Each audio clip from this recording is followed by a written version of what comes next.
සෙලදනාම සාදරයෙන් පිළිගන්නවා අදත් රූසිනමා YouTube channel එකට.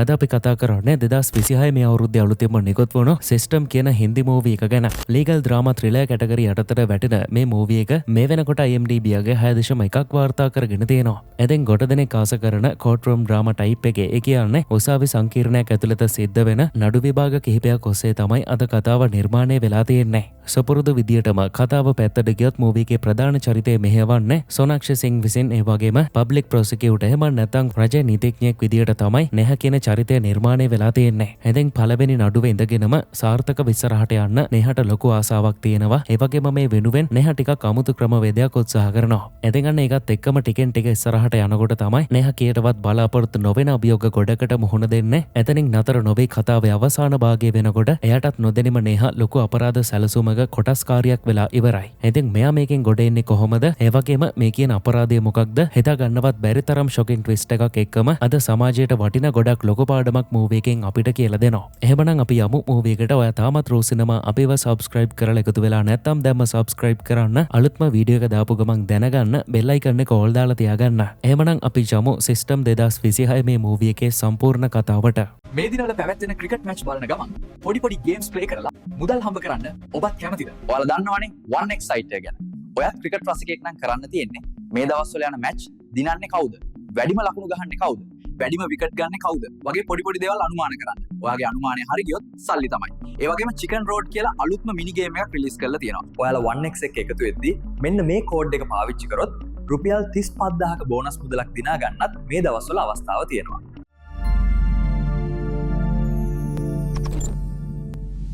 කතාව ආරම්භයේදීම අපි එන්නේ බන්ධනාගාර සිර මැදිරියකට අපරාධ නඩුවකට වැරදිකාරයෙක් වෙලා සිර දඬුවම් විඳින සිරකාරයෙක් මෙතනදී කෝඩුවෙන් එළියට එන්නේ ලෝයව හම්බ වෙන්න. මෙතනදී ඇස්වල කඳුළු පුරවගෙන අඬන මෙයා ලෝයට කියන්නේ සර් මං කිසිම වරදක් කළේ නැහැ කියලා. එතකොට තමයි ලෝය කියන්නේ බලාපොරොත්තු අතාරින්න එපා අපි හයිකෝට් ඇපීල් එකක් දාමු කියලා. එතකොට තමයි සිරකරුවා කියන්නේ ඒ දේවල් වලට කවුද සල්ලි හොයන්නේ? මගේ ජීවිතේ මෙතනින් ඉවරයි තව දුරටත් බලාපොරොත්තුවක් නැහැ කියලා. එතනින් පස්සේ තමයි මේ සිරකරුවා සියදි විනාශාගෙන ජීවිතේ නැති කරගන්නේ. එතනින් අපි එන්නේ වර්තමාන කතාවට. මෙතනදී අපේ කතාවේ ප්‍රධාන චරිතය වුණු නෙහ රාජවංශේ උසාවියට එන්නේ අලුතින්ම ලැබුණු නඩුවට කතා කරන්න. ඇතුළට ආව නෙහ වොෂ්රූම් එකට ඇවිත් කබය ඇඳ ගන්න අතරේ තවත් කෙනෙක් මෙතන ඉඳගෙන සෝදානම් වෙනවා. ඉතින් මෙයා තමයි අධිකරණ ශාලාවේ ලිපිකාරිනිය. මෙයාත් අපේ කතාවේ ඉස්සරහට සම්බන්ධ වෙනවා. නෙහ මේ වෙනකොට වැඩ කරන්නේ අලහවත් කියන සීනියර් ලෝයගේ යටතේ රජයේ නීතිඥයෙක් විදියට. අලුතින්ම සේවයට එකතු වුණු නෙහට දැන් හම්බ වෙලා තියෙන්නේ ජගදීෂ් සිං කියන කෙනාට විරුද්ධව ඩ්‍රග් කේස් එකක්. ඒ අනුව නඩුව ආරම්භ වෙනකොට ඉන්ස්පෙක්ටර් රවි සාක්ෂි දෙමින් කියන්නේ ඔක්තෝබර් 9 වෙනිදා ඔත්තුකාරයෙකුගෙන් ඇමතුමක් ලැබුණා. ඇමතුමේ කියපු විදියට ඉක්ලිප්ස් කියන නයිට් ක්ලබ් එකේ නීති විරෝධීව මද්ද්‍රව්‍ය පාවිච්චි කරනවා වගේම විකුණනවා කියලා. ඊළඟට එදා රාත්‍රී 11:30ට ක්‍රියාත්මක වුණු පොලිසිය මේ කියන නයිට් ක්ලබ් එක වටලලා තියෙනවා. එතකොට මේකේ අයිතිකාරයා වුණු ජගදීෂ් සිං වොෂ්රූම් එක ඇතුළේ ඉඳලා අහුවුණා ඒ වෙනකොටත් එයා ඩ්‍රග්ස් අරගෙන තිබුණේ කියලා. එතකොට නෙහ ප්‍රශ්න කරන්නේ ජගදීෂව වෛද්‍ය පරීක්ෂණයකට යොමු කරාද කියලා. මේ කතාවට උත්තර දෙමින් රවි කියන්නේ ඔව් පහුවෙනිදාම ඉදිරිපත් කරා. එතකොට ජගදීෂ් කොකේන් පාවිච්චි කරලා ඉඳපු බව ඔප්පු වුණා කියලා. එතකොට වැටලීමෙන් තවත් මොනවද හම්බ වුණේ කියලා නෙහ අහනකොට රවි කියන්නේ බාරකේ ලාච්චුවේ තිබිලා කොකේන් ග්‍රෑම් 100ක ප්‍රමාණයක් පොලිසියෙන් හොයාගත්තා කියලා. මේ දෙත් එක්කම තමයි ජගදීෂ්ට මද්ද්‍රව්‍ය චෝදනාවක් එල්ල වෙන්නේ. ඔතනදී ඩිෆෙන්ස් ලෝය ඇවිත් හරස් ප්‍රශ්න අහන්නේ බාරකේ තිබිලා හම්බ වුණු මද්ද්‍රව්‍ය එතනට වෙනස් සේවකයෙක් අරගෙන ආව වෙන්න බැරිද? අඩුම තරමේ ජගදීෂ්ගේ ඇඟිලි සලකුණුවත් ඒකේ තිබිලා හම්බ වුණාද කියලා. මේකට රවි නැහැ කියනකොට තමයි ඩිෆෙන්ස් ලෝය උසාවියට කියන්නේ මේ කියපු කතාවෙන් ජගදීෂ් ළඟ මද්ද්‍රව්‍ය තිබුණා කියලා ඔප්පු වෙන්නේ නැහැ. එයාට අයිති බාරකේ තිබුණත් වෙනත් කෙනෙක් ගෙනල්ලා දැම්ම වෙන්න පුළුවන් කියලා. ඊළඟට නෙහ මෙතනට කැඳවන්නේ අපරාධ චෝදනාව එල්ල වෙන ජගදීෂ්ව. ඊළඟට මෙයාගෙන් අහන්නේ ඔයා නිතරම ක්ලබ් එකට යනවද නැත්නම් ඉඳලා හිටලාද යන්නේ කියලා. බිස්නස් එකේ වැඩ ටික බලා ගන්න සතියකට සැරයක් විතර මං එහෙට යනවා කියලා මෙයා කියනකොට නෙහ අහන්නේ එතකොට ඒ අතරේදී ස්ටාෆ් එකේ වැඩ කරන විදිය බලා ගන්න ඔයාට ක්‍රමයක් නැද්ද කියලා. එතකොට තමයි ජගදීෂ් කියන්නේ කලින් CCTV තිබුණා නමුත් දැන් මාසයක ඉඳන් වැඩ කරන්නේ නැහැ. මමත් වැඩවලට බිසි වුණු නිසා ඒක හදාගන්න බැරි වුණා කියලා. ඔය දෙත් එක්කම නෙහ ප්‍රශ්න කරන්නේ එතකොට මද්ද්‍රව්‍ය තිබිලා හම්බ වුණු බාරකේ ලාච්චුව ළඟට යන්න පුළුවන් කාටද කියලා. එතකොට ජගදීෂ් කියන්නේ ඕනම කෙනෙකුට යන්න පුළුවන්. ඔයා බාරකට ආවත් ඔයාටත් එතනට යන්න බැරි කමක් නැහැ කියලා. එතනින් එහාට නෙහට තවත් ප්‍රශ්න නැති වෙනකොට නඩු විභාගයේ කල් යනවා. ඊළඟට එළියට ආවම තමයි අලහවන් නෙහට කතා කරලා කියන්නේ මම මේ නඩුව ආයමත් ඔයාගෙන් අරගන්නවා කියලා. එතකොට තමයි නෙහ නේහා බැගෑපත් වෙන්නේ සර් මේ නඩුව මට දෙන්න මේක දිනන්න පුළුවන් බව මට විශ්වාසයි මේ වතාවේ විතරක් chance එකක් දෙන්න කියලා. ඒකත් එක්කම තමයි මෙතන උසාවිය ඉස්සරහ මීඩියා වලින් ඇවිත් ලෝය රාජවංශගෙන් ප්‍රශ්න කරන්නේ මේ වතාවෙත් එයා ජයග්‍රහණය කරපු වික්‍රම් බද්රාජ්ගේ නඩුව ගැන. බද්රාජ්ට විරුද්ධව තිබුණු දේපල නඩුවක් තමයි අතිසාර්ථක විදියට රාජවංශය අවසන් කරලා තියෙන්නේ. එතෙක් මේ රාජවංශය කියන්නේ අපිට කලින් හම්බ වුණු නේහාගේ තාත්තා ඒ වගේම මේ වෙනකොට අවුරුදු 30කටත් වැඩි සේවා කාලයක් එක්ක හොඳ නමක් දිනාගෙන ඉන්න සීනියර් ලෝය කෙනෙක්. තාත්තා මේ විදියට මීඩියා වලට කතා කරන හැටි නේහා ඈත ඉඳගෙන බලාගෙන ඉන්නේ. ඔතනදී නේහාගේ පාර්ට්නර් අමිත් මෙයාට කියන්නේ රාජවංශය අද වෙනකන් එක නඩුවක්වත් පරාද වෙලා නැහැ. මටත් එයාගේ යටතේ වැඩ කරන්න තියෙනවා නම් කොච්චර හොඳයිද කියලා. එහෙමනම් ඔයාටත් ලොකු නඩු කිහිපයක් දෙනලා දක්ෂකමක් පෙන්වන්න වෙනවා. එතකොට එයා නිකම්ම කතා කරයි කියලා නේහා කියනකොට අමිත් අහන්නේ වගේ තාත්තා නිසා ඔයා කිව්වතින් මාව ගනිවි කියලා. එතකොට තමයි නේහා කියන්නේ ඔයා තියා මමවත් එයාගේ යටතට ගන්නෙ නැහැ. මොකද මටවත් දුව කියලා විශේෂයක් නැතුව එයාගේ නීති ඒ විදියටම බලපානවා කියලා. මේ අතරදී අපිට පෙන්වන්නේ උසාවි ලිපිකාරණිය වුණු සාරිකාව වටපිට බලපු මේ සාරිකා ෆයිල් එක තිබුණු ඩොකියුමන්ට් එකක් බෑග් එකට දාගන්නවා. ඊළඟට වැඩ ඉවර වුණු සාරිකා කෙලින්ම එන්නේ ගෙදරට. එතෙන් ගෙදර සාරිකාගේ දුව කුසුම් වගේම ආබාධිත වෙලා එක්තැන් වෙලා ඉන්න හස්බන්ඩ් රාජුත් එනවා. එතෙන් කුසුම් මෙයාගේ සයන්ස් ටෙස්ට් එකෙන් ලකුණු 96ක් අරගෙන අම්මටත් මේක පෙන්වලා කියන්නේ පුනේ වල තියෙන එක්සිබිෂන් එකට යන්න මමත් තේරුණා. හැබැයි මං ඒකට හා කිව්වේ නැහැ. මොකද ඒකට යන්න ගොඩක් වියදම් වෙනවා. අනිත් එක මට තාත්තා නැතුව කොහෙවත් යන්නත් බෑ කියලා. එතකොට තමයි අම්මා කුසුම්ට කියන්නේ විකාර නැතුව යන්න ලෑස්ති වෙන්න මං ඕන කරන සල්ලි ටික හොයලා දෙන්නම් කියලා. මේ අතරේ තාමත් ඔෆිස් එකට වෙලා ඉන්න නේහා අලහවත් සර්ට මැසේජ් එකක් දාන්නේ සර් මට නඩුව දිගටම කරගෙන යන්න දෙන්න කියලා. ඒත් ඉතින් මේකට රිප්ලයි එකක් එන්නෙත් නැහැ. එතනින් පස්සේ නේහා ගෙදර යනවා. මේ අතරේදී ගෙදර ලොකු පාටි එකක් ඕගනයිස් කරලා මොකද රාජවංශي පටන් ගනිපු නීති සමාගමට මේ වෙනකොට අවුරුදු 25ක් සම්පූර්ණ වෙනවා. රාජවංශي මෙතනදී යාගේ කමරට උදව් කරපු හැමෝටම ස්තුති කරනවා. ඔය අතරේදී නේහත් මෙතනට ආවම තමයි නේහාගේ බොයිෆ්‍රෙන්ඩ් වගේම රාජවංශිගේ හොඳම ගෝලයෙක් වුණු අශ්වින් නේහත් එක්ක කතාවට වැටෙන්නේ. ඊළඟට තමයි මෙතනට ආව තාත්තට නේහා සුබ පතන්නේ දවසෙන් දවස ලෝ ෆීල්ඩ් එකේ උඩටම යන එකට. ඊළඟට නේහා අහන්නේ තාත්තේ මං ඔයාගේ දුවනේ මටවත් ඔයාගේ යටතේ වැඩ කරන්න chance එකක් නැද්ද කියලා. එතකොට තමයි රාජවංශි කියන්නේ මම එහෙම කළොතින් ඒක අනිත් අයටත් කරන අසාධාරණයක්. ඔයාව මගේ යටතට අරගෙන වැඩක් දෙන තරම් සුදුසු මට්ටමකට ඔයා තාමත් ඇවිත් නැහැ කියලා. එතනට එන්න මං මොනවද කරන්න ඕන කියලා නේහා අහනකොට තාත්තා කියන්නේ ඔයා ඩීල් එකක් දානවා නම් මමත් එකඟයි. කේස් 10ක් එක දිගට පරාද වෙන්නේ නැතුව දිනලා පෙන්වන්න. එතකොට මගේ කම්පැනි එකට ඔයාව පිළිගන්නවා කියලා. ඊළඟට නේහා තාත්තගේ මේ ඩීල් එක බාර ගන්නකොට නේහාගේ මල්ලි සංදීපුත් මෙතනට ඇවිත් අහන්නේ මොකද වෙන්නේ කියලා. ඔය වෙලාවේදී තමයි පාටියට ඇවිත් ඉඳපු බාද්රාජ් මේට කෙනෙකුට කෑ ගහන්නේ අයිස් කැට දෙකක් දාන්න කිව්වම ඇයි ගොඩක් දැම්මේ කියලා අහන ගමන්. ඊළඟට ඩ්‍රින්ක් එකත් ආයමත් දෙන බාද්රාජ් කියන්නේ මට ආයමත් අලුත් එකක් හදලා දෙන්න කියලා. එතකොට තමයි රාජවංශි ඇවිත් මෙයාව සංසුන් කරන්නේ. නමුත් ඔය අතරදී තමයි බාද්රාජ්ගේ ක්ලාස් එක කවුරු හරි ආරක්ෂිත ඇසුරමකට දාගන්නේ. එතනින් පස්සේ පහුවෙනිදා නේහා සුපුරුදු විදියටම වැඩට යනවා. මේ අතරදී තමයි නේහා නිවුස් එකක් දකින්නේ තාත්තා සාර්ථකත්වයේ අතින් උඩටම යනකොට දුව අසාර්ථක වෙලා ඉන්නේ කියලා. මේ විදියට නේහා එන අතරදී තමයි හදිසියෙම පාර මාරු වෙන්න ගිය සාරිකාව නේහාගේ වාහනේ හැප්පෙන්න යන්නේ. මේ වෙලාවෙදී නේහාගේ ඩ්‍රයිවර් සාරිකාව බේරගත්තම මෙයා ඇවිත් ඇතුළේ ඉඳපු නේහාට ස්තුති කරනවා. බස් එක පරක්කු වුණා. ඒකයි මේ කලබලෙන් යන්නේ කියලා මෙයා කියනකොට නේහා කියන්නේ ඉතින් ඔයත් යන්න උසාවියටනේ මාත් එක්කම යන්න පුළුවන් කියලා.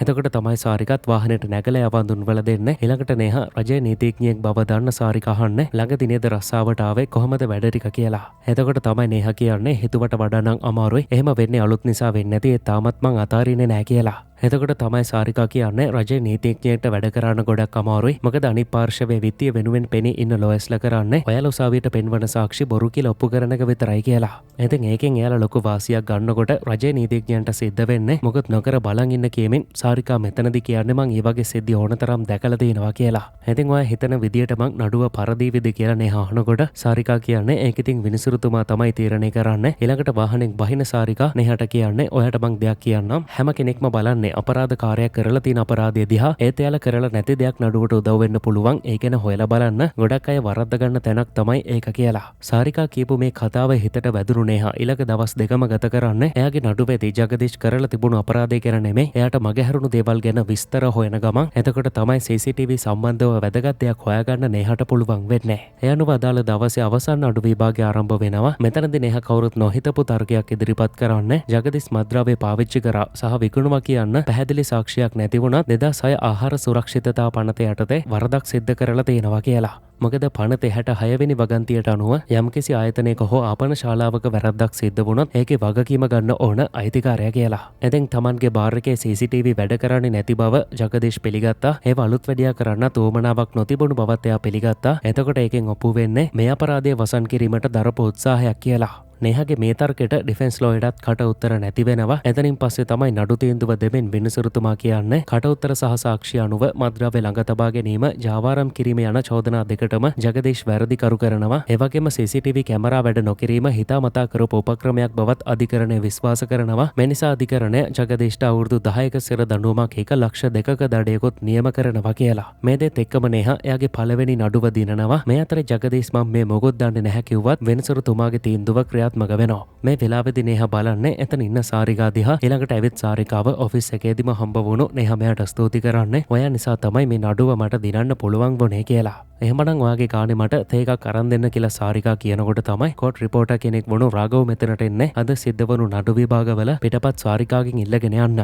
ඉතින් මෙයාම තමයි නිවුස් ආටිකල් එකක් දාලා තිබුණේ නේහා සාර්ථකයි කියලා. මේ වෙලාවේදී තමයි නේහාව දැකපු රාඝව මෙයාට කියන්නේ ඔයා ඇත්තටම මොකක් හරි වටින වැඩක් කරොත් මම ඒ ගැනත් පත්තරයට දාන්නම් කියලා. ඊළඟට නේහා ගෙදර ආවම තමයි එදා රෑ කෑම මේසෙදී පළවෙනි නඩුව දිනපු එකට තාත්තත් ගොඩක් සතුටු වෙන්නේ. ඉතින් ඔය අන්තිමට දුන්න තර්කේ ඩිෆෙන්ස් ලෝයට හිතා ගන්න බැරි වෙන්නේ නැති. අන්තිමට නඩුව වැටුනේ මද්ද්‍රව්‍ය කේස් එකට නෙමෙයි එයාලගේ නොසැලකිලිමත් කමට කියලා. ඊළඟට මෙතනින් පස්සේ නේහා සාරිකාව තේ එකක් බොන්න එළියට එක්කගෙන යනවා. නේහා මෙතනදී ආයෙමත් එයාගේ නඩුවට උදව් කරපු එකට ස්තුති කරනකොට සාරිකා කියන්නේ මං ඇත්තටම ඔයාට නඩුව දිනන්න පුළුවන් වෙයි කියලා නෙමෙයි එහෙම දෙයක් කිව්වේ. මොකද මං දැකපු ඕනතරම් නඩුවල උසාවියෙන් දෙපැත්තටම සාධාරණයක් ඉෂ්ට වෙන්නේ නැහැ කියලා. ඉතින් ඔයත් හරියට කතා කරන්නේ අපේ තාත්තා වගේ කීමේ නේහා කියනකොට සාරිකා කියන්නේ මං එයාවත් කොට වතාවක් උසාවියේදී හම්බ වෙලා තියෙනවා කියලා. ඊළඟට තමයි ෆයිල් එකක් මේ සුඩින් තියෙන නේහා සාරිකාගෙන් අහන්නේ මට තවත් කේස් එකක් ඇවිත් තියෙන්නේ ඔයා මට උදව් කරනවද කියලා. මේ කේස් එකට අනුව රජයේ නිලධාරියෙකුට චෝදනාවක් එල්ල වෙලා තියෙන්නේ නීති විරෝධීව ගණිකාවක් ළඟට ගිය එකට කියලා. එතකොට තමයි සාරිකා කියන්නේ ඇත්තටම මං උදව් කරන්න පුළුවන් නම් සතුටුයි. ඒත් මට වෙලාවක් නැහැ මොකද මටත් මගේම කියලා පවුලක් ඉන්නවා. හැදෙන වයසේ දුවෙකුත් එක්ක ගෙදර බලා ගන්න කෙනෙක් ඉන්නවා කියලා. එහෙමනම් ඔයාට තියෙන ප්‍රශ්නේ සල්ලි නේද කියලා අහන නේහා මෙතනදී එක කේස් එකට 10000ක් දෙන්න කැමති වෙනවා. එතකොට නේහා අහන්නේ ඔයාට ඕන සාධාරණ ඉෂ්ට කරන්නද නැත්නම් කේස් එක දිනන්නද කියලා.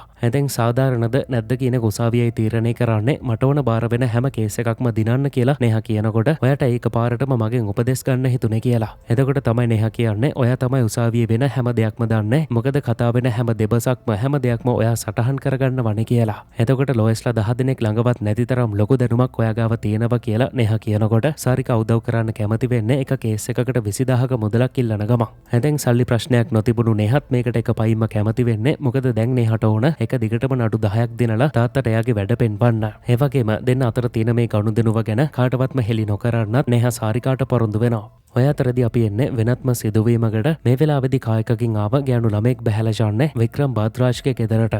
ඒ වගේම මේ සිදුවීම කවුරු හරි කෙනෙක් බලාගෙන ඉන්න. ඊළඟට මේ ගෑනු ළමයා ඇතුළට ඇවිත් වික්‍රම් එකට ඉන්නකොට කවුරු හරි මේ සිද්ධියේ ෆොටෝස් අරගන්නවා. එතනින් අපි එන්නේ දා රාත්‍රියේ සිදුවීමකට. මෙතනදී කතාවේ මුලදී අපිට හම්බ වුණු ඉන්ස්පෙක්ටර් රවි ඉන්නේ සාරිකාත් එක්ක. මේ වෙලාවේදී රවි සාරිකාට කියන්නේ වයිෆ් ගෙදර ගිහිල්ලා ආයෙමත් එන්නේ තව මාස 2කින් විතර. ඒ අතරේ ඔයා ෆ්‍රී ඕනම වෙලාවක මට කෝල් එකක් දෙන්න කියලා. පේන විදියට සාරිකාට අනියම් සම්බන්ධයක් තියෙනවා. ඒකත් මේ ඉන්ස්පෙක්ටර් රවි එක්ක. මේ වෙලාවේදී හස්බන්ඩ් ගෙදර එන්න පරක්කු වෙනවද කියලා දාපු මැසේජ් එක නිසා තමයි සාරිකා ඉක්මනටම පිටත් වෙලා යන්නේ. මේ අතරේ පහුවෙනිදම ඊළඟ කේස් එකේ වැඩවලට බහින නේහා මේ වෙනකොට අනාථ නිවාසයක රඳවලා තියෙන ගණිකා වෘත්තියට සම්බන්ධ වුණා කියන අවුරුදු 19ක් වයසේදී ගැහණු ළමයාව හම්බ වෙනවා. ඊළඟට නේහා එයාව අඳුන්වල දෙනකොට මේ ළමයා ඉන්නේ හොඳටම බය වෙලා. මෙතනදී නේහාට තේරුම් යනවා අවුරුදු 19ක් කිව්වත් ඇත්තටම මේ ළමයාට ඒතරම්වත් වයසක් නැති බව.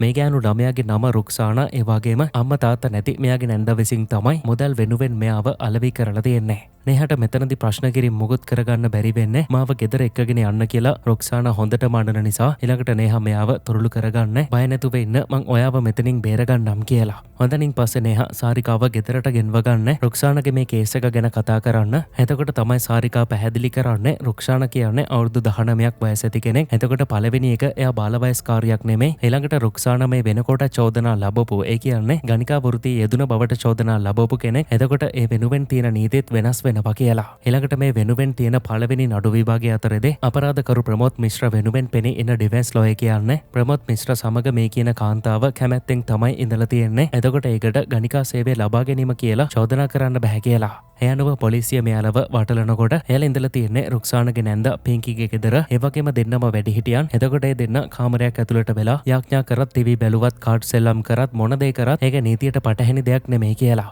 නඩුව මේ විදියට යනකොට නේහාගේ පැත්තේ එන්නම දුර්වල වෙනවා. ඊළඟට එදා රාත්‍රියේ සාරිකාව හම්බ වෙන්නේ ජන නේහා මෙයාත් එක්ක කතා වෙන්නේ. රුක්සානගේ වයස අවුරුදු 19ක් වෙනවා කියන එක මට සැකයි. එයා බාලවයස්කාරියක් බව ඔප්පු කරොතින් මේ නඩුවේ වාසියක් අපිට ගන්න පුළුවන් නේද කියලා. ඒක එහෙම වෙන්න පුළුවන්. ඒත් ඉතින් උප්පැන්න සහතිකයේ තියෙන වයස තමයි උසාවිය පිළිගන්නේ කියමින් සාරිකා කියන්නේ සමහර විට ඒකත් බොරුවට හදපු එකක් වෙන්න පුළුවන් කියලා. ඊළඟට නේහා සාරිකාගේ ගෙදරට ආවම තමයි සාරිකා එයාගේ හස්බන්ඩ් වගේම දුවවත් නේහාට අඳුනපල දෙන්නේ. හස්බන්ඩ් මොකද වුනේ කියලා නේහා අහනකොට සාරිකා කියන්නේ ඇක්සිඩන්ට් එකක් සිද්ධ වුණා කියලා. මේ වෙලාවෙදි නේහා බලාගෙන ඉන්නේ කොසොම එයාගේ තාත්තට කෑමත් ගෙනල්ලා දීලා ආදරෙන් සලකන විදිය. ඊළඟට තිබුණු නඩු විභාගයේදී තමයි රුක්සානගේ අතේ එක්ස්රේ එකක් අරගෙන ආව නේහා ડોක්ටර් කෙනෙක්ව ගෙන්වලා ප්‍රශ්න කරන්නේ එක්ස්රේ එකකින් කෙනෙකුගේ වයස ගැන කියන්න පුළුවන්ද කියලා. එතකොට තමයි ડોක්ටර් කියන්නේ අනිවාර්යයෙන්ම පුළුවන්. ළමයෙකුගේ අතේ මැණික් කටුව වගේම ඇඟිලිවල growth plates කියලා හඳුන්වන දෙයක් තියෙනවා. ටිකෙන් ටික වයසින් වැඩි වෙනකොට ඒවා තුනී වෙලා ශක්තිමත් වෙනවා කියලා. සාමාන්‍ය වැඩිහිටියෙක් වුණාම ඒවා පේන්නේ නැතුව යනවා කියන ડોක්ටර් මෙතනදි පෙන්වලා දෙන්නේ. නමුත් මේ එක්ස්රේ එකේ ඒවා තාමත් පේන්න තියෙන නිසා මේක අයිති ළමයෙකුට කියලා. ඊළඟට නේහා අහන්නේ එතකොට මේ ළමයාගේ වයස කීයක් විතර අනුමාන කරන්න පුළුවන්ද කියලා. ඒ වෙලාවේදී ડોක්ටර් කියන්නේ මේ ළමයා ඉන්න ඕන තාමත් හැදී වැඩෙන වයසේ කියන්නේ අවුරුදු 16කට ආසන්නයි කියලා.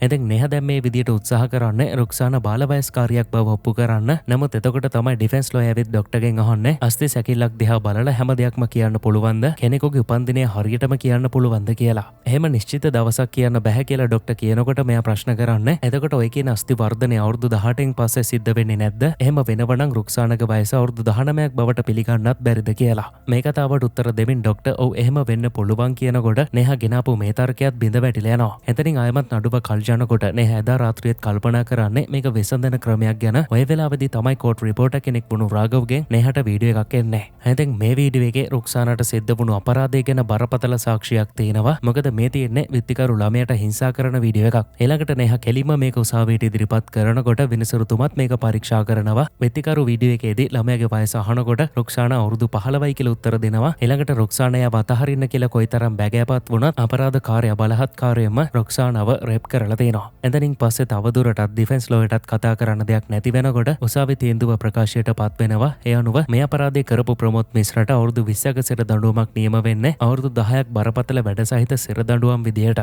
මෙතනින් නේහා දෙවනි නඩුවත් සාර්ථකව අවසන් කරන්න හදිසියෙම රාඝව්ගෙන් ලැබුණු මේ බරපතල සාක්ෂිය උදව්වෙන්. මේ අතර එදා රාත්‍රියේදී සාරිකාට හස්බන්ඩ් කියන්නේ රාජවංශගේ දුවත් එක්ක වැඩ කරන එක ගැන ආයමත් හිතලා බලන්න. මොකද පස්සේ අපිට ප්‍රශ්නයක් එන්න පුළුවන් කියලා. එතකොට තමයි සාරිකා හස්බන්ඩ්වත් ඇඳෙන් තියලා මෙයාට කියන්නේ මං ඒ ගැන බලා ගන්නම්. ඔය දැන් ඒ ගැන හිතන්නේ නැතුව නිදා ගන්න. කොසුම්බ එක්සිබිෂන් එකට යවන්නත් සල්ලි ඕන. ඒකටත් මට නේහාගෙන් උදව් ලැබෙනවා කියලා. ඊළඟට පහුවෙනිදා තමයි නේහා රාඝවත් පබ් එකට එක්කගෙන ගිහිල්ලා ට්‍රීට් එකක් දෙන්නේ. එයාට අර වීඩියෝ එකේ වෙලා කරපු උදව්ව නිසා. ඉතින් ඔයාට ඒක ලැබුණේ කොහෙන්ද කියලා නේහා අහනකොට රාඝව කියන්නේ ඒක ලැබුණු විදිය නම් ඔයාට හෙලි කරන්න බෑ. අද කාලේ ඔය වගේ හොටෙල් රූම් වල ඕනතරම් ස්පයි කැමරා හයි කරලායි තියෙන්නේ කියලා. මේ වෙලාවෙදි නේහා ඉන්වයිට් කරපු නිසා සාරිකත් මෙතනට එනවා. දැන් මේ දෙන්න අතර තිබුණු පාර්ට්නර්ෂිප් එක හොඳ යාළුකමක් දක්වාම දුරදිග ගිහින් තියෙන්නේ. ඒ වගේම මෙතනින් පස්සේ තිබුණු නඩු කිහිපයකටම සාරිකාගෙනුත් ලැබෙන උදව් පාවිච්චි කරලා නේහාට පුළුවන් වෙනවා සාර්ථකව මුහුණ දීලා ජයග්‍රහණය කරන්න.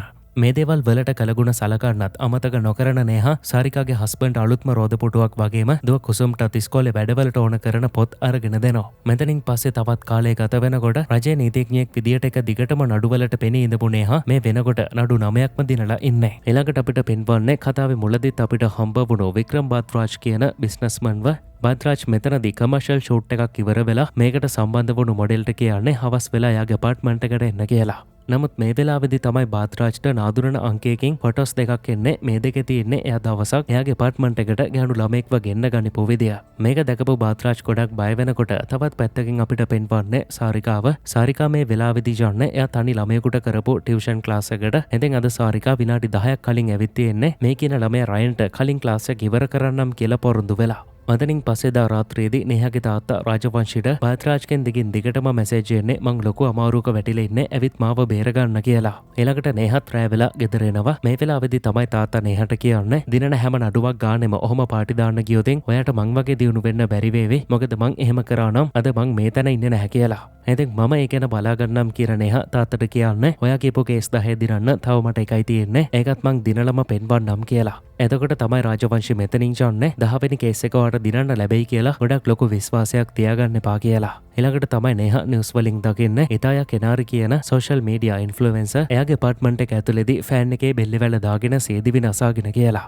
මේ දැකපු දෙයින් නේහත් ෂොක් වෙන්නේ මොකද නේහා මෙයාගෙත් ලොකු ෆෑන් කෙනෙක්. ඊළඟට පහුවෙනිද ඔෆිස් එකට ආවම තමයි අලහමත් සර් මෙයාට කතා කරන්නේ ඔයාට ආයමත් විශේෂ අඩුවක් තියෙනවා කියලා. ඉතායා කෙනාරි ගැන දන්නවද කියලා. එයා සුයිසයිඩ් කරගෙන නේද ඊර නිවුස් වලින් තමයි මමත් ඒ ගැන දැක්කේ කියලා නේහා කියනකොට මෙතන ඉඳපු ඉන්ස්පෙක්ටර් ෆයිල් එකක් අරගෙන ඇවිත් නේහට පෙන්වලා කියන්නේ ඉතායා සේදිවි නසාගෙන නැහැ ඒක මර්ඩර් එකක් කියලා. මේක දැකපු ගමන් නේහා මේ කේස් එක ඉල්ලන්නේ මං කතා කරන්නම් කියලා. මේ විදියට කේස් එක බාර ගන්න නේහා ඉන්ස්පෙක්ටර්ගෙන් අහන්නේ දැනට මේ සිද්ධියට සැකකාරයෝ ඉන්නවද කියලා. එතකොට තමයි මේ ඉන්ස්පෙක්ටර් කුමාර් නේහට කියන්නේ ඔව් එක්කෙනෙක් ඉන්නවා වික්‍රම් බාත්‍රාජ් තමයි දැනට අපේ සැකකාරයා කියලා. වික්‍රම්ගේ නම ඇහුනම තමයි නේහා කලබල වෙන්නේ. මොකද එයා තාත්තගේ හොඳ යාළුවෙක්. එතකොට අනිවාර්යයෙන්ම වික්‍රම්ගේ පැත්තෙන් මේ නඩුවට කතා කරන්නේ තාත්තා රාජවංශිම වෙන්න ඕන. ඉතින් නේහාගේ අනුමානය හරියටම හරි. ගෙදර ආවට පස්සේ තාත්තා නේහට කියන්නේ ඔයා මේ නඩුවට කතා කරන්න බෑ වෙනත් කෙනෙකුට බාර දීලා පැත්තකට වෙන්න කියලා. ඉතින් මේක හයි ප්‍රොෆයිල් කේස් එකක්. ඔයාට ලොකු වැඩි කියමින් තාත්තා කියන්නේ කැමති නම් ඇවිත් මගේ පැත්තට එකතු වෙන්න නැත්නම් මේ නඩුවෙන් අයින් වෙන්න කියලා. නමුත් මේ කතාව පිළිගන්නේ නැති නේහා සූදානම් වෙන්නේ වික්‍රම් වගේම දැන් එයාගේ තාත්තට විරුද්ධවත් නඩුව කතා කරන්න. මෙතනදි රාජවංශි කේන්තියම නේහට කියන්නේ ඔයාගේ සේනිය අලහවතොත් මට බයයි. ඒ නිසාමයි එයා ඔයාව හැම නඩුවකටම දාන්නේ. මේකත් එහෙම සිද්ධ වුණු දෙයක්. ඒක නිසා මට විරුද්ධ වෙන්නේ නැතුව මේකෙන් අයින් වෙන්න කියලා.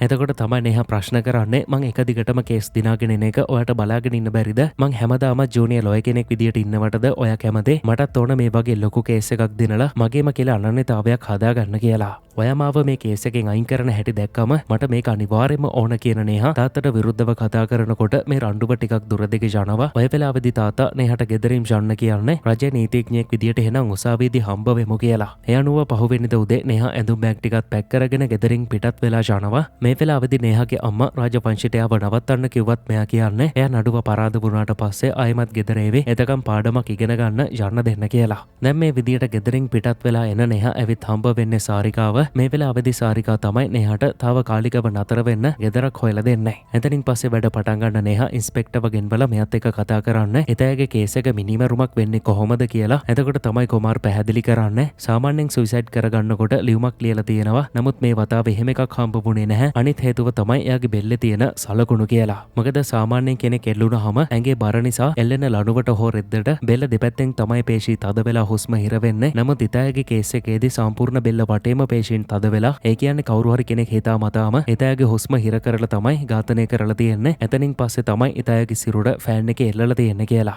එතකොට බාත්‍රාජ්ට විරුද්ධව තියෙන සාක්ෂි මොනවද කියලා නේහා අහනකොට මෙයා පෙන්වන්නේ ඇපාර්ට්මන්ට් එකේ තිබිලා හම්බ වුණු ෆොටෝස්. කවුරු හරි කෙනෙක් මේවා පෙන්වලා බාත්‍රාජ්ව බ්ලැක්මේල් කරලා තියෙනවා. ගොඩක් දුරට ඒ කෙනා ඉතාය වෙන්න පුළුවන් කියලා.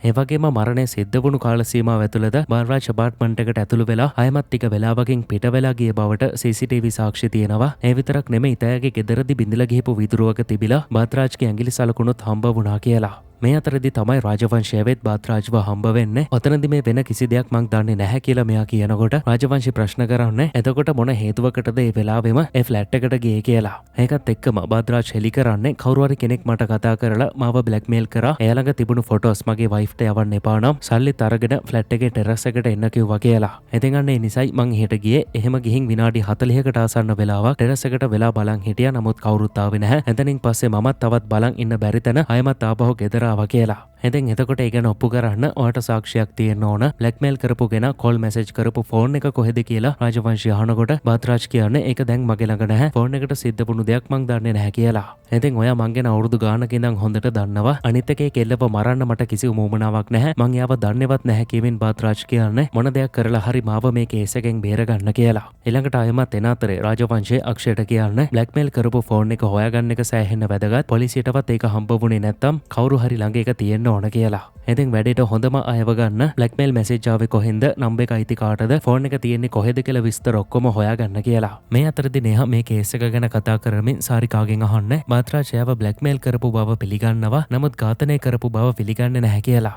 එතකොට තමයි සාරිකා කියන්නේ පොලිසිය ඩිපාර්ට්මන්ට් එකේ තිබිලා එයාව බ්ලැක්මේල් කරපු ෆොටෝස් හම්බුණා නේද? ඉතින් එතකොට බ්ලැක්මේල් කතාව යට පිළිගන්න සිද්ධ වෙනවා. නැත්තම් ඔය බ්ලැක්මේල් කතාව මේ කේස් එකේදී පොලිසිය නොමග යවන්න පාවිච්චි කරනවා ඇති කියලා. එතකොට තමයි නේහා කියන්නේ මං ගොඩ කාලයක් ඉඳන් ඔය බාත්‍රාජ්ව දන්නවා. මොකද එයා තාත්තගේ හොඳ යාළුවෙක්. මං දන්න තරමින් කවදාවත් එයා මිනි මැරුමක් කරන ජාතිය කෙනෙක් නෙමෙයි කියලා. ඉතින් පෙනුමෙන් මිනිස්සු මනින්න බෑ කියන සාරිකා අහන්නේ. එතකොට එයාට තිබුණු අනියම් සම්බන්ධකම් ගැනත් පිට පෙනුමෙන් ඔයා කලින් දැනන් හිටියද කියලා. ඊළඟට සාරිකා නේහාගෙන් සමුගෙන ඊළඟට යන්න ඉන්ස්පෙක්ටර් රවිව හම්බ වෙන්න. මේ වෙලාවේදී තමයි සාරිකා මෙයාට කියන්නේ අපි අතර කලින් දෙයක් තිබුණ තමයි, නමුත් දැන් ඒක අද ඉඳන් ඉවරයි කියලා. එකපාරටම ඔයාට මොකද වුනේ කියලා රවි අහනකොට සාරිකා කියන්නේ අපි දෙන්නටම කසාද ජීවිත දෙකක් තියෙනවා කියලා. එතකොට රවි අහන්නේ ඒක මතක් වුණේ දැන්ද කියලා. එතෙන් පෞල් ජීවිතේ ඒ විදියට ආවේ, අපිත් මේ ජීවිතේ මේ විදියට ගත කරමු කියලා රවි කිව්වත් සාරිකා කියන්නේ අදින් පස්සේ අපි දෙන්න අතර තිබුණු සම්බන්ධය මෙතනින් ඉවරයි කියලා. එතකොට ඔයා මාව පාවිච්චි කරලොහම අතාරිනවද කියලා රවි අහනකොට සාරිකා කියන්නේ ඔයාට කැමති ඕන දෙයක් හිතාගන්න, කොහොමත් මේ සම්බන්ධය සදාකාලික එකක් නෙමෙයි, කොයිම වෙලාවක හරි නවත්තන්න වෙනවා කියලා.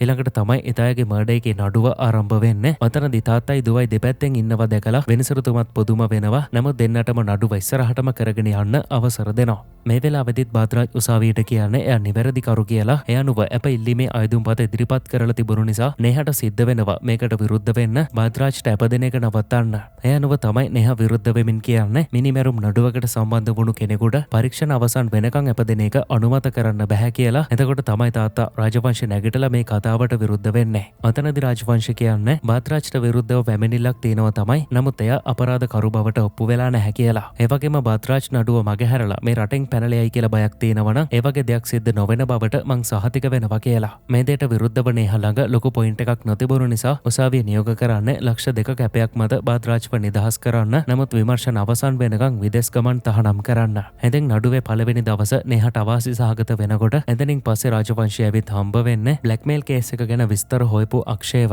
මෙයා කියන විදියට මීට දවස් කිහිපයකට කලින් බ්ලැක්මේල් කරපු සිම් එක ඩිඇක්ටිවේට් කරලා ඊළඟට සිම් එක ඇක්ටිව් තිබුණු ෆෝන් එකේ එමි ඇඩ්‍රස් එකෙන් හොයාගන්න බැලුවත් හරි ගියේ නැහැ. මොකද ෆෝන් එක ඔෆ් කරලා නැත්තම් මේක කඩලා විනාශ කරලා කියලා. එතකොට සිම් එක රෙජිස්ටර් කරලා තියෙන්නේ කාගේ නමටද කියලා රාජවංශය අහනකොට අක්ෂය කියන්නේ රෙජිස්ටර් වෙලා තියෙන්නේ අබ්දුල්ලා ෂෙයික් කියන නමට. එයාගෙන් විස්තර අහලා බැලුවම ෆෝන් එකක් එක්කම සිම් එක අවුරුද්දකට කලින් නැති වෙලා තියෙනවා කියලා. මේක තවත් එක්කම රාජවංශය මෙතන ඉඳපු බාත්‍රාජ්ගෙන් අහන්නේ ඔයාට මේ සිද්ධිය ගැන සැක කරන කවුරුත් නැද්ද කියලා. බාත්‍රාජ් මේකට නැහැ කියනවා. මේ අතරදී කේස් එක බාර ඔෆිසර්ත් එක්ක නේහා යන්නේ සිද්ධිය වුණු ෆ්ලැට් එකට. ඔතනදී මෙයාලා පහළම තට්ටුවේ ඉඳගෙන උඩ තට්ටුවට පඩිපෙලින් යන වෙලාව ගණනය කරන්නේ බාත්‍රාජ් මේක ඇතුලේ ඉඳපු ටයිම් එක හොයාගන්න. ඉන්ස්පෙක්ටර් මෙතනදී කියන්නේ බාත්‍රාජ්ගේ කට උත්තරයට අනුව විනාඩි 45ක් එයා ටෙරස් එකේ බලන් ඉඳලා තියෙනවා. පරිම විනාඩි 25ක් අඩු කරත් එතකොට ඉතිරි වෙලාව අපරාධය කරන්න ප්‍රමාණවත් කියලා. ඊළඟට ලිෆ්ට් එකේ 8 වෙනි තට්ටුවට යන ගමන් ඉන්ස්පෙක්ටර් කියන්නේ හවස 5:00 ඉඳගෙන 6:15 වෙනකන් එයා මේ ෆ්ලැට් එකේ ඉඳලා තියෙනවා. එතෑගේ මරණ පරීක්ෂණයට අනුවත් ඒ වෙලාව අතරතුරේදී තමයි ඝාතනය සිද්ධ වෙලා තියෙන්නේ කියලා.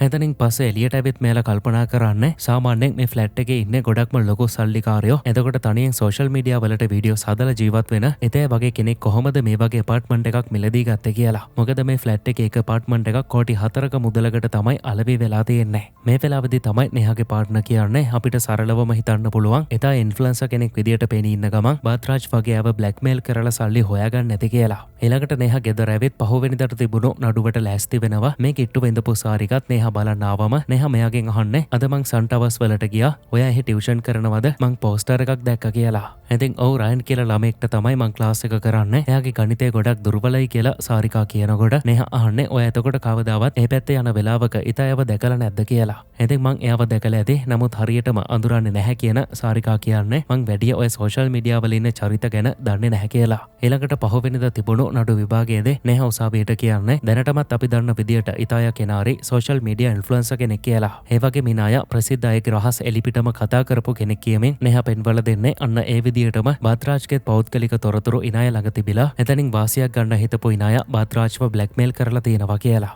ඒකට සාක්ෂි ඉදිරිපත් කරන්න අපි සෝදානම්. එතනදී ඉනායව අයින් කරලා තමන්ගේ රහස් රැකගන්න බාද්රාජ් විසින් පැහැදිලිවම අනුකම්පා විරහිතව ඉනායව ඝාතනය කළා කියලා. ඊළඟට නෙහාගේ මේ ඕපන් ස්ටේට්මන්ට් එකට උත්තර විදියට රාජවංශ කියන්නේ ඒ කියපු කතාවේ ගොඩක් දේවල් ඇත්ත. බාද්රාජ් කියන්නේ බිස්නස් වලින් ගොඩක් ඉහළටම ගිය මිනිසෙක්. එතකොට එයාට කාටවත් අනුකම්පා කරමින් ජීවත් වෙන්න වෙලාවක් නැහැ. එයා තමයි සම්පූර්ණ කම්පැනි එකම බොස් කියලා. ඒ වගේම බ්ලැක්මේල් කරපු සිදුවීමත් ඇත්ත. මොකද බාද්රාජ්ට තමන්ගේ බිරිඳ ඇරෙන්න වෙනත් අයත් එක්ක සම්බන්ධතා තිබුණු බව පිළිගන්නවා කියලා. එතෙන් ඒකෙන් එයාගේ කීර්තිනාමය නැති වෙන බවට ප්‍රශ්නයක් තිබුණත් නමුත් ඒ ප්‍රශ්නය නිසාම ඉතාය කෙනාරිව ඝාතනය කරපු එක බාද්රාජ් විසින් නොකරපු වැරද්දක් කියලා. ඊළඟට අවස්ථාව ලැබුණු නෙහා උසාවියට කියන්නේ බාද්රාජ් වගේ මිතාය අතර සම්බන්ධයක් තිබුණු බව ගෙදරින් හම්බවුණු ෆොටෝස් වලින් හෙළි වෙනවා කියලා. එතකොට තමයි රාජවංශය ඇවිත් කියන්නේ ඒ ෆොටෝස් හිතා මතාම කවුරුන් විසින් හෝ එතනට ගිහින් දාපුවා. එතකොට ඒ ෆොටෝස් ගන්න පාවිච්චි කරපු ෆෝන් එකට මොකක්ද සිද්ධ වුනේ? ඒ ගැනත් අපිට උත්තර දෙන්න කියලා. එතකොට තමයි නෙහා කියන්නේ මිනි මැරුමෙන් පස්සේ බාද්රාජ් විසින්ම එයාගේ පෞද්ගලික තොරතුරු තිබුණු ඒ ෆෝන් එක විනාශ කරලා දාන්න නැති කියලා.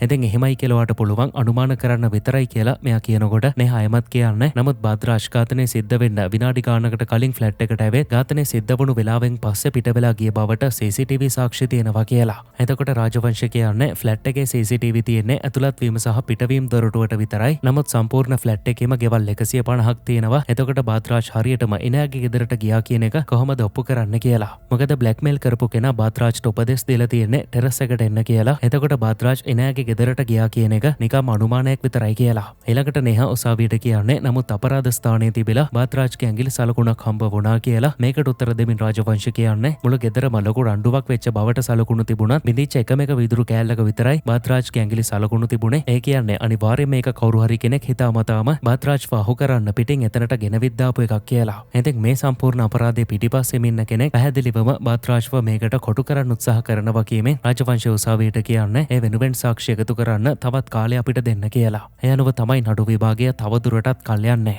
මෙතනින් පස්සේ කුමාර්ගේ උදව්වෙන් නෙහාට පුළුවන් වෙනවා ඉනාගේ බැංකු වාර්තා පරීක්ෂා කරන්න. ඊළඟට මෙයාලගේ අවධානය යන්නේ 2016 අවුරුද්දට. ඒ කියන්නේ ඉනාගේ ඇපාර්ට්මන්ට් එක මිලදී ගත්ත අවුරුද්දට. නමුත් එතකොට ඉනාගේ බැංකු ගිණුම්වල තිබිලා තියෙන්නේ ලක්ෂ 3කට ආසන්න මුදලක්. එතකොට එයා කොහොමද ලක්ෂ 400ක් වටින ඇපාර්ට්මන්ට් එකක් මිලට ගත්තේ කියන ප්‍රශ්නය මෙයාලට ඇති වෙනවා. ඔය වෙලාවදී තමයි නෙහාගේ පාර්ට්නර් කියන්නේ සමහර විට එයාට පවුලෙන් සල්ලි ලැබෙන්න ඇති. ඒ සල්ලි වලින් ඕක ගත්තා වෙන්න පුළුවන් කියලා. නැත්නම් සමහර විට එයාට ඔෆර් එකක් හරි ලැබිලා කවුරු හරි තෑගි කරා වෙන්නත් පුළුවන් කියලා. එතකොට තමයි කුමාර් කියන්නේ හරියටම හරි එයාට ඕක ලැබිලා තියෙන්නේ තෑග්ගක් විදියට. ඒක ලැබිලා තියෙන්නේ වෙන කාගෙන්වත් නෙමෙයි බාද්රාජ්ගෙන් කියලා. මේ කතාවෙන් පුදුම වෙන නෙහා අහන්නේ ඒ තරම් වටින දෙයක් බාද්රාජ් මොකටද ඉනායට දෙන්න කියලා. එතකොට තමයි කුමාර් අහන්නේ ඔයා ට්විස්ටඩ් බාර් නඩුව ගැන දන්නවද කියලා. ඊළඟට ගෙදරව නෙහා කරන්නේ මේ කියපු ට්විස්ටඩ් බාර් නඩුව ගැන විස්තර හොයන එක. ඔය වෙලාවෙදි තමයි නෙහාව බලන්න බොයිෆ්‍රෙන්ඩ් අශ්වින් මෙහෙට එන්නේ. ඇතැන් රෑ වෙනකන් නිදි නැතුව තාමත් වැඩද කියලා මෙයා අහනකොට නෙහා කියන්නේ ඔය ආව නිසා ඒ වැඩමක් නවත්තනවා කියලා.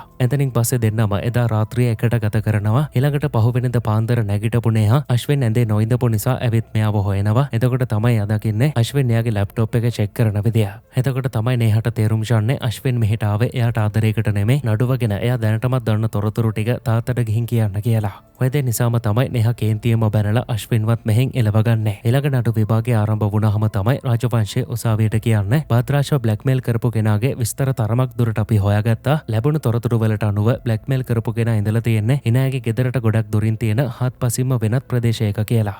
ඒ කියන ප්‍රදේශයේ තමයි ආර්.කේ පුරම්. දිගින් දිගටම සිග්නල් ට්‍රේස් කරලා බැලුවම හැම රාත්‍රියකම වගේ බ්ලැක්මේල් කරපු කෙනා ඉඳලා තියෙන්නේ ආර්.කේ පුරම් වල කියලා. එතකොට ඉනය විසින් බ්ලැක්මේල් කරා නම් නිතර මේ ෆෝන් එක Taman ළඟ තියාගන්න ඉනය පරිස්සම් වෙනවා. මෙතනින් රාජවංශී පෙන්වල දෙන්නේ බ්ලැක්මේල් කරපු කෙනා ඉනය නෙමෙයි පිටස්තර වෙන කෙනෙක් තමයි බාද්රාජ්ව බ්ලැක්මේල් කරලා තියෙන්නේ කියලා. එතකොට තමයි නෙහ උසාවියට කියන්නේ මේ බ්ලැක්මේල් සිදුවීම සම්පූර්ණයෙන්ම මිනිමැරුම නොමග යවන්න කරපු උත්සාහයක්. මොකද ඉනයට තවත් හවුල්කාරයෙක් ඉන්න පුළුවන්. ඒ මාර්ගෙන් දෙන්නම එකතු වෙලා බාද්රාජ්ව බ්ලැක්මේල් කරා වෙන්නත් පුළුවන් කියලා. වැදගත්ම කාරණාව තමයි මිනිමැරුම සිද්ධ වුණු වෙලාවේ බාද්රාජ් හිටියේ ඒ බිල්ඩින් ඇතුලේ. ඒ වගේම එයාට ඉනායව මරන්න ප්‍රබල හේතු තිබුණා කියලා. මේ කතාවට මැදිහත් වෙමින් රාජවංශය අහන්නේ හේතු තියෙන්නේ කොහොමද? බාද්රාජ් වගේම ඉනය අතර කිසිම සම්බන්ධයක් තිබුණේ නැහැ කියලා. එතකොට තමයි සම්බන්ධයක් තිබුණා කියමින් නෙහ උසාවියට කියන්නේ මීට අවුරුදු 9කට කලින් ක්වෙස්ටඩ් බාර් කියන අවන්හලේ ලොකු ගින්නක් ඇති වුණා. එතනදී 4 දිනකට ජීවිත නැති වුණාම අයිතිකාරයට නොසැලකිලිමත් කම නිසා සිද්ධ වුණු මනුෂ්‍ය ඝාතන ගැන චෝදනා එල්ල වුණා කියලා. ඉතින් මේ කියන ට්විස්ටඩ් බාර් එකේ අයිතිකාරයා වෙන කවුරුත් නෙමෙයි බාද්රාජ් කියනකොට තමයි හැමෝම කලබල වෙන්නේ. ඊළඟට නෙහ කියන්නේ කාලයකට කලින් අවසන් වුණු ඔය කියන ට්විස්ටඩ් බාර් නඩුවේ ප්‍රධානම සාක්ෂිකාරිනිය තමයි ඉනය කෙතාරි කියන්නේ කියලා.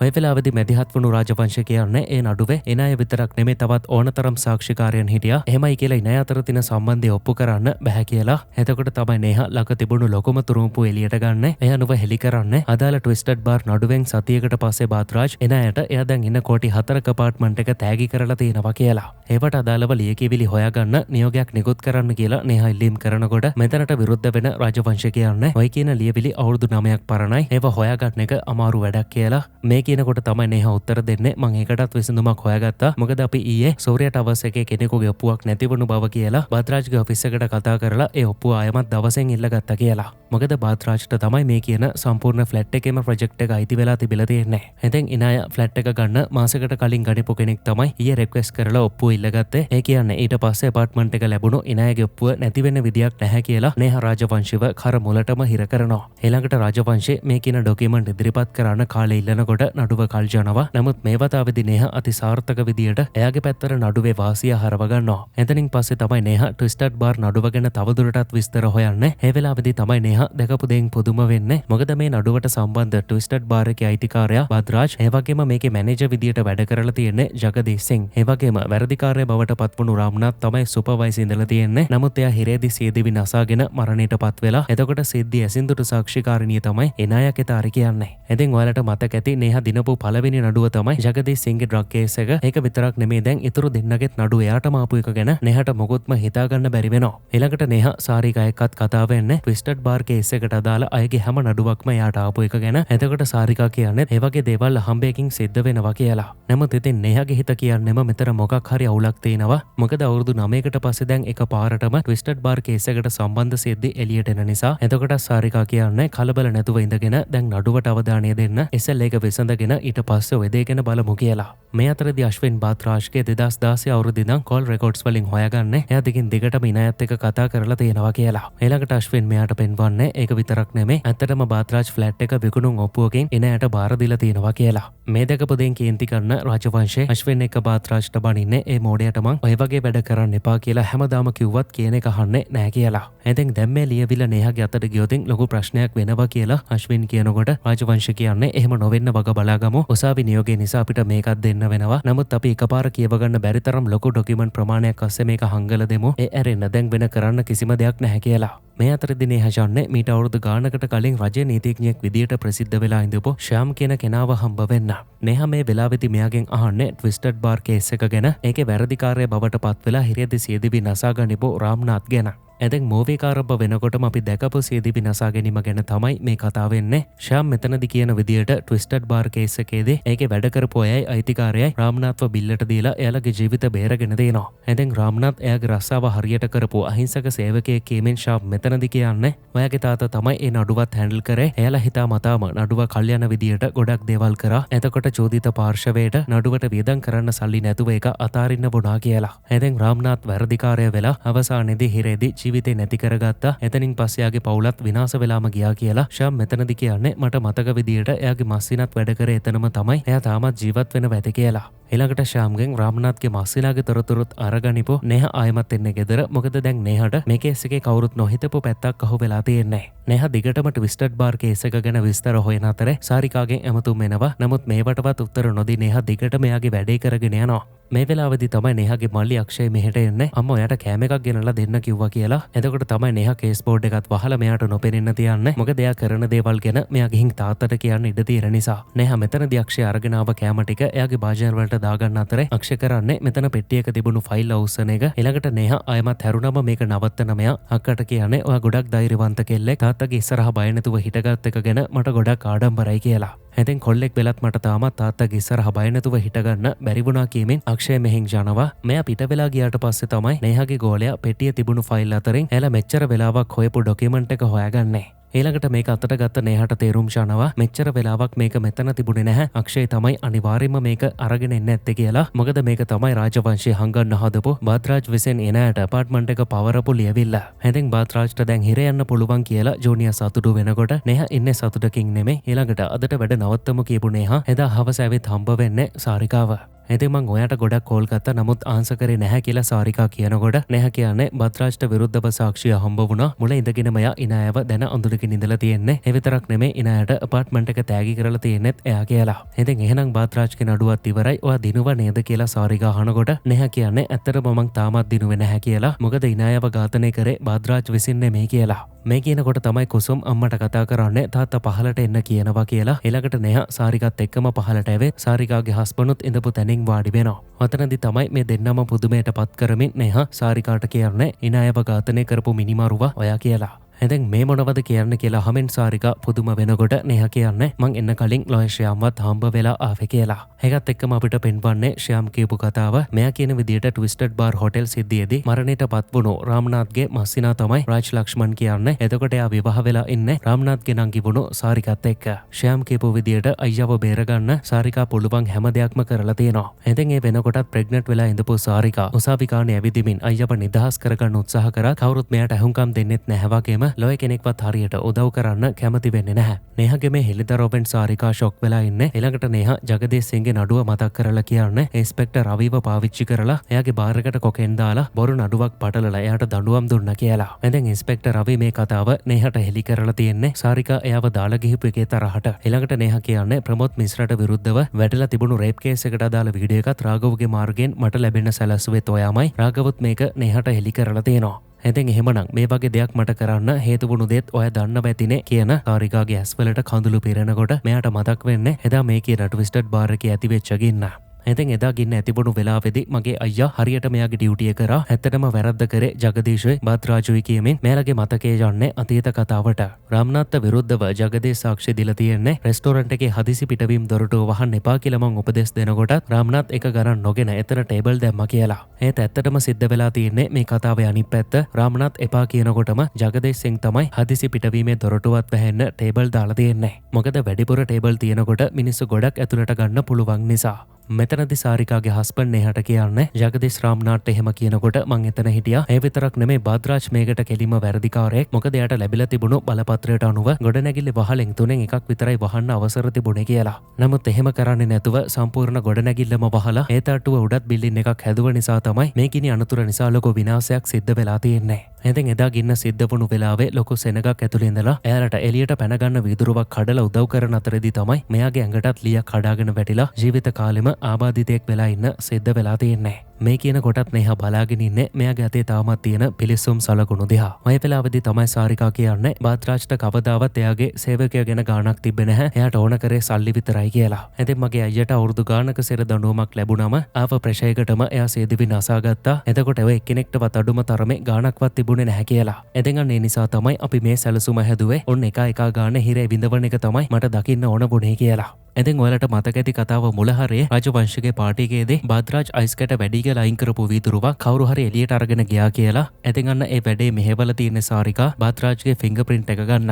එතකොට අපි දවසක් දැකපු විදියට බද්රාජ්ව හම්බ වෙන්න අව කෙල්ලගේ ෆොටෝස් අරගෙන තියෙන්නේ සාරිකා විසින්ම තමයි. එතකොට ඒවා පාවිච්චි කරලා බද්රාජ්ව බ්ලැක්මේල් කරලා තියෙන්නේ සාරිකා. සාරිකා මේ දේවල් එකින් එක හෙලි කරනකොට neha අහන්නේ ඒත් මොන හේතුවකටද ඉනායව ඝාතනය කරේ කියලා. එතකොට තමයි සාරිකාගේ හස්බන්ඩ් කියන්නේ බද්රාජ් විසින් නඩුවට අදාළ හැම සාක්ෂිකාරයෙක්ම සල්ලි වලට අරගෙන තිබුණේ. නමුත් ඉනාය අවසාන මොහොත වෙනකම්ම අපිට වෙච්ච අසාධාරණයට උසාවියේදී ඇත්ත කියන්න සාරිකාගේ කුසට අත තියලම පොරොන්දු වෙලා හිටියේ කියලා. එතෙන් එයා තමයි රාම්නාත්ට බේරෙන්න තිබුණු එකම අවස්ථාව. එතෙන් සාරිකාගේ දරුවගේ නමින් දිවුරුවත් උසාවියේදී අන්තිමට ඉනායා රාම්නාත්ට විරුද්ධව කතා කරන්න ජගදීෂ් වගේම රාජ්දීර්ව ආරක්ෂා කරමින්. ඇසින් දුටු සාක්ෂිකාරියක් විදියට ඉනාය එදා දුන්නු සාක්ෂියෙන් තමයි නඩුව අවසන් වෙලා රාම්නාත්ට සිර දඬුවම් ලැබෙන්නේ. අහිංසක මිනිසුන්ගේ ජීවිතත් බේරලා අන්තිමට හිනකින්වත් නොහිතපු විදියට.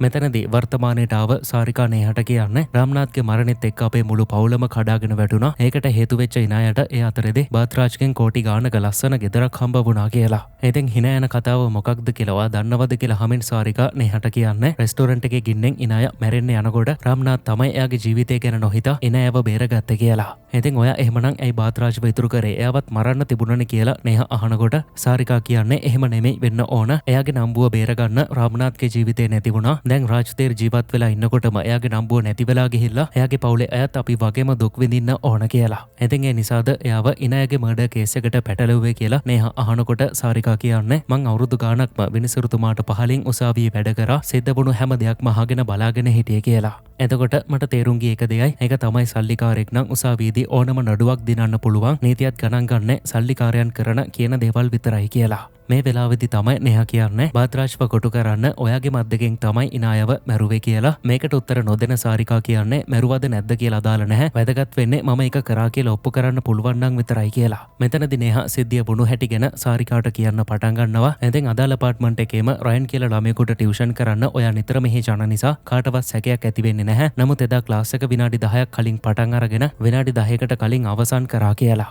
එතනින් පස්සේ තමයි ආයමත් පහලට ඇවිත් 8 වෙනි තට්ටුවේ තිබුණු ඉනායගේ ගෙදරට ඔය ඇතුළු වුණේ. ඊට පස්සේ ආව ඝාතනය කරලා බාත්‍රාජ්ව අහුවෙන විදියට හැම සාක්ෂියක්ම නිර්මාණය කළා කියලා. ඉතින් අපාර්ට්මන්ට් එක ඇතුලේ CCTV නැති වුණත් එන්ට්‍රන්ස් එකේ තියෙන CCTV එකේ ඔයා මූණත් වහගෙන එළියට යන හැටි මං ගාව තියෙනවා කියමින් නේහා කියන්නේ මට මේක ඔප්පු කරන එක මහ දෙයක් නෙමෙයි. මොකද ඔයාට ඉනායව මරන්නත් සාධාරණ හේතුවක් තියෙනවා කියලා. ඉතින් ඔය ඔක්කොම ඕනම කෙනෙක්ට හොයාගන්න පුළුවන් සාක්ෂි ඝාතනය මම කරපු බවට කිසිම සාක්ෂියක් නැහැනේ කියලා සාරිකා අහනකොට තමයි මෙතනින් නැගිටපු නේහා රෙකෝඩින් එකක් ප්ලේ කරන්නේ මෙයාලට හෙන්න. මොකද මෙතන වෙච්ච සම්පූර්ණ කතාවම නේහා ෆෝන් එකේ රෙකෝඩ් කරගෙන. ඊළඟට නේහා මෙතනින් යන්න හදනකොට සාරිකා කියන්නේ හැම දෙයක්ම හරි ගියත් අන්තිමට වැරදුනා මං ඔයාව අවතක්සේරු කළා කියලා. ඉතින් ඔයත් ඔයාගේ තාත්තා වගේම තමයි. ඉතින් ඔයා ජූනියර් ලෝයර් කෙනෙක් වෙලා උසාවියට එනවා කිව්වම තමයි මගේ සැලසුම මං ක්‍රියාත්මක කරේ. එදා ඔයාගේ කාර් එකට ඇවිත් මං හැප්පෙන්න ගියත් අහම්බෙන් නෙමෙයි හිතාමතාමයි මං එහෙම කරේ කියලා. නමුත් මට මෙතන තාමත් නොතේරෙන දෙයක් තියෙනවා කියන නේහා සාරිකාගෙන් අහන්නේ මේ නඩු සේරම ඔයා මට ලැබෙන විදියට සැලසුවේ කොහොමද? ඉන්ස්පෙක්ටර් රවි එක්ක වගේම ඔයා අෆ්ලවත් එක්කත් නිදාගත්තද කියලා. මේ ප්‍රශ්නෙත් එක්ක මැස්වල කඳුළු පුරවගනිපු සාරිකා කියන්නේ මට මේ වෙනුවෙන් එයාලට දෙන්න සල්ලි නැහැ. මං මට තියෙන දේවල් ඒ වෙනුවෙන් පාවිච්චි කරා කියලා. ඉතින් ඒ කියන්නේ සාරිකාට අෆ්ලත් එක්ක සම්බන්ධයක් තිබිලා තියෙනවා. එතකොට එයා තමයි සාරිකාට උදව්වක් විදියට හැම නඩුවක්ම නේහාට බාර දීලා තියෙන්නේ. ඉතින් ඔයාට ඔයා ගැනම ලැජ්ජාවක් නැද්ද කියලා නේහා අහනකොට සාරිකා උත්තර දෙන්නේ ඔය කතාව ගිහින් තාත්තගෙන් අහන්න. මොකද එයා තමයි එදා ඉඳගෙන අද වෙනකම්ම අපරාධකාරයන්ව ආරක්ෂා කරේ කියලා. ඉතින් මං මගේ අරමුණක් වෙනුවෙන් ඔයාව පාවිච්චි කරත් මට ඔයත් එක්ක කිසිම තරහක් නැහැ කියමින් සාරිකා මෙතනදී කියන්නේ දැන් හැම දෙයක්ම ඔයාගේ අතේ තියෙන්නේ. මෙතනින් එහාට ඔයාට කැමති තීරණයක් ගන්න කියලා.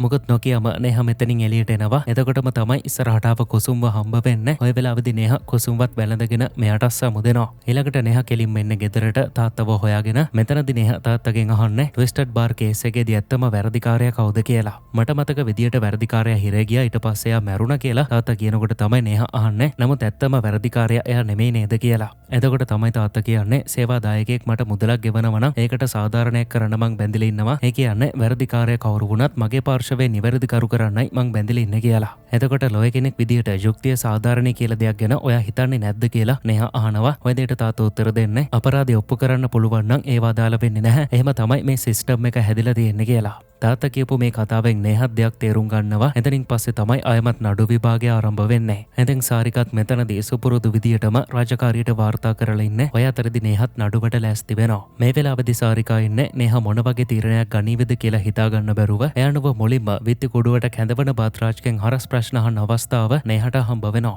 මෙතනදී නේහා ප්‍රශ්න කරන්නේ ඔයාට විරුද්ධව මීට කලින් සිවිල් නඩු 12ක් වැඩිලා තියෙනවා නේද කියලා. මේ ප්‍රශ්නෙට ඔහු කියන භාරද්වාජ් කියන්නේ ඒ හැම නඩුවක්ම වගේ මේ නඩුවත් බොරුවට මා වහු කරවන්න දාපු එකක් කියලා. මොකද දැන් මට චෝදනා එල්ල වෙන විදියට ඝාතනයට ලකුණු කෙනාව මං අඳුරන්නේවත් නැහැ කියලා බාත්‍රාජ් කියනකොට නේහා ප්‍රශ්න කරන්නේ ඔයා මේ කතා කරන්නේ ඉනාය ගැන නේද කියලා. භාරද්වාජ් මේකට ඔහු කියනකොට තමයි නේහා උසාවියට ඉදිරිපත් කරන්නේ ට්විස්ටඩ් බාර් සිදුවීමෙන් පස්සේ හැම දවසකම බාත්‍රාජ් වගේම ඉනාය අතර හෝමාරු වුණු කෝල්වල දුරකථන වාර්තාව. ඉතින් මේ බාත්‍රාජ් ඉනායත් එක්ක සමීප සම්බන්ධයක් පවත්වලා තියෙනවා කියලා මේකෙන් ඔප්පු වෙන බව නේහා කියනවා. ඊළඟට ට්විස්ටඩ් බාර් සිදුවීම වෙන කාලේ ඉනායගේ බැංකු වාර්තා ඉදිරිපත් කරන නේහා පෙන්වල දෙන්නේ ඒ කාලේ ලක්ෂ 3ක් පොතේ තිබුණු ඉනායට කොහොමද කෝටි 4ක අපාර්ට්මන්ට් එකක් ලැබුණේ කියලා. ඊළඟට බාත්‍රාජ් ඉනායට මේ දේපල පවර දුන්නු ලියවිල්ලත් උසාවියට ඉදිරිපත් කරන නේහා පෙන්වල දෙන්නේ ඉනාය වගේම බාත්‍රාජ් අතර තියෙන සම්බන්ධය අවුරුදු ගාණක් තිස්සේම පැවතුණු එකක් කියලා. මේ වෙලාවේදී රාජවංශීටත් මේකට විරුද්ධ වෙන්න විදියක් නැහැ. මොකද එයා සැලසුම් කරපු විදියට නේහට පරීක්ෂා කරන්න සෑහෙන ලොකු ඩොකියුමන්ට්ස් තොගයක් බාර දුන්නා. ඒත් මෙයාගේ ජූනියර් විදියට වැඩ කරන නේහගේ මල්ලි අවශ්‍ය වෙලාවට ඕනම ඩොකියුමන්ට් එක අනිත් ඒවා අතරින් උඩින් තියලා ලොකු උදව්වක් කරා. මේ වෙන දේවල් බලන් ඉන්න සාරිකාගේ ඇස් වලට කඳුළු පිරෙන්නේ. එයා හිතපු විදියට නේහා උසාවියට සාරිකාගේ ගැන හෙළි කරේ නැහැ. ඒ වෙනුවට එයාව ආරක්ෂා කරමින් සාරිකා බලාපොරොත්තු වුණු විදියටම බාද්රාජ්ට විරුද්ධව බරපතල සාක්ෂි ඉදිරිපත් කරා. එතනින් පස්සේ විනිසුරුතුමා බාද්රාජ්ව වැරදිකරු කරමින් නියෝගය ලබා දෙන්න එනාය කොතාරිගේ මනුෂ්‍ය ඝාතනයට ජීවිතාන්තය දක්වා සිරදඬුවම් නියම කරමින්.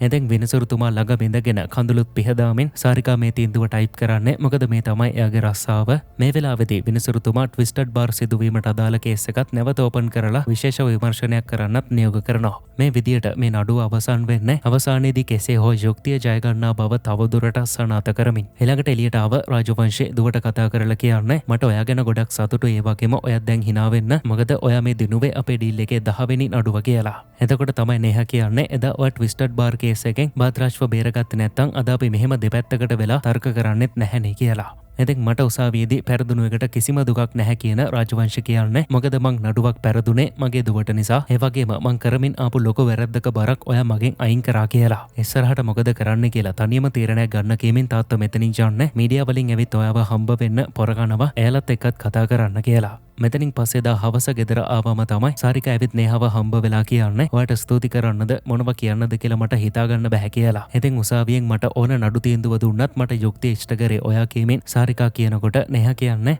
යුක්තිය කියන්නේ මේකට නෙමෙයි මොකද ඔයා මගේ තාත්තා වගේම බද්රාජ් කියන හැමෝම නීතිය අවභාවිතා කරා කියලා. ඉතින් ඔයා කියන කතාව හරි ඒත් එහෙමනම් ඇයි මාව බේරුවේ කියලා සාරිකා අහනකොට නේහා කියන්නේ මගේ තාත්තා කරපු දේවල් නිසා මට ලැජ්ජ වෙන්න සිද්ධ වුණා. නමුත් ඔයාගේ දුව කුසුම්ට මට වුණු දේ සිද්ධ වෙන්න හොඳ නැහැ. ඒ නිසායි මම මේක මෙතනින් නවත්තන්න කියලා. ඉතින් ඔයාට නඩුව දිනන්න ඕන වෙලා මගේ කැපකිරීම පාවල දෙයි කියන බයෙන් මං හිටියා. නමුත් ඔයා එහෙම කරේ නැහැ. ඔයා වෙනස් කෙනෙක්. තාත්තගේ වාසගම නැතුව ඔයාට තනි ගමනක් යන්න පුළුවන්. හැමදේටම ගොඩක් ස්තුතියි කියලා. මෙහෙම කියපු සාරිකා මෙතනින් යනකොට නේහාගේ ඇස්වලත් කඳුළු. නමුත් මෙතනින් පස්සේ තමයි නේහා තාත්තගේ සමාගමට මේකතු වෙලා මේක යටතේ සල්ලි නැතුව අසරණ වෙන අයට උදව් කරන්න වෙනම ඩිවිෂන් එකක් ඕපන් කරන්නේ. මොකද යුක්තිය කියන දේ ලබා ගන්න Taman පොහොසත්ද දුප්පත්ද කියන එක අදාළ වෙන්න ඕන නැහැ කියන එක තමයි නේහා මේ කතාවෙන් අපිට දෙන අවසාන පණිවිඩය.